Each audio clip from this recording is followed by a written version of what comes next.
നിൽക്കേണ്ടത് ഇവിടെ തന്നെയാണ്. അവൻ നിൽക്കുകയാണെങ്കിൽ അവൻ ഇവിടെ നിൽക്കണം. അവൻ നിൽക്കുമ്പോൾ സ്വപ്നമല്ല എന്നുള്ളത് കുഴപ്പമുണ്ടാവും. അതിന് കുഴപ്പമില്ല. ഓന്റെ കാരണം കൊണ്ടിട്ടാണ് പോകാൻ മഴദൂറാണ്. ഇതുള്ളവനാണെങ്കിൽ ഇത് ഇല്ലാത്തവനാണെങ്കിൽ അവൻ നിന്നതുകൊണ്ടുള്ള കലാത്ത് പോലെ കിട്ടി ചെയ്തോട്ടെ.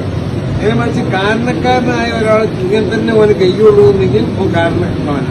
അപ്പൊ അവൻ ഇങ്ങനെ നിന്നാൽ തന്നെ ഇവിടെ ഒപ്പം നിന്നോളായി. നേരെ മറിച്ച് നിങ്ങൾ താത്തിച്ചാൽ എന്താണ് എന്ന് ചോദിച്ചാൽ അവിടെ അടിയിൽ ഇടവരും. പിന്നെ ചിലർ ന്യായം പറഞ്ഞത് നമ്മള് മൂന്ന് മിമ്പറൊക്കെ അടിയിലുണ്ടായാലും കുഴപ്പമില്ലാന്നുള്ളതാണ്. മൂന്ന് മിമ്പറിൽ പോലെയല്ല കസാല തന്നെ. മൂന്ന് മിമ്പറൊക്കെ ഉറച്ചിക്കണ സാധനം അതിമതിമ പ്രയാസാക്കാൻ പറ്റൂല. അപ്പൊ തൂണ് പോലെയും മിമ്പറ പോലെയൊന്നുമല്ല ഈ കസാല എന്ന് പറഞ്ഞാൽ. കസാല അങ്ങനെ സാധനമാണ്. അതിനകത്ത് കണ്ടിട്ട് അതന്നെ ഇവന്റെ കാരണത്തിന് വേണ്ടിയിട്ടല്ലേ. ഇവന്റെ കാരണം കൊണ്ട് മറ്റുള്ളവർക്ക് കറാത്ത് വേണ്ട ആവശ്യമില്ലല്ലോ. അത് മൂന്ന് എളിയിൽ വന്നതുപോലെ കറാത്ത് പോകണം എനിക്ക് ഇതുകൊണ്ടുണ്ടായതുകൊണ്ട് പോകില്ല, ഒരിക്കലും പോകില്ല. അതുകൊണ്ട് ഞാൻ പല പ്രാവശ്യം പറഞ്ഞതാണ്